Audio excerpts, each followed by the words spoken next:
Kau tak payah nak tunjuk baik lah dekat sini. Halalang kita dah jumpa dekat sini, aku nak cakap satu je.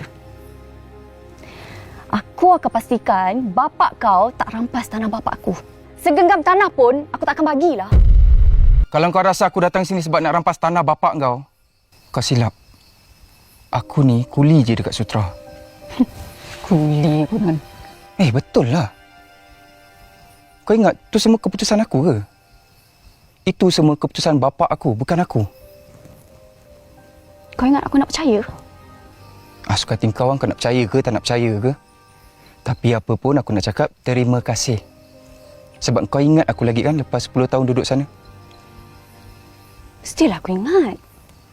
Mesti sebab muka aku ni kacak kan? Betul tak? Muka kau, aku dah lama lah lupakan. Tapi perbuatan kau, aku memang tak akan lupakan. Muka yang kau perasan kacak ni, kalau rosak macam ni, hilang semua apa yang kau bangga tu. Apa yang rosaknya muka kau ni? Aku tengok okey je. Mata kat situ lagi, hidung pun tinggi je, mulut pun kecil. Sama je. Ni, kau tak nampak ni? Kau buta ke apa? Ni. Kau dah lupa apa yang kau dah buat pada aku dulu? Aku tak akan lupa tau.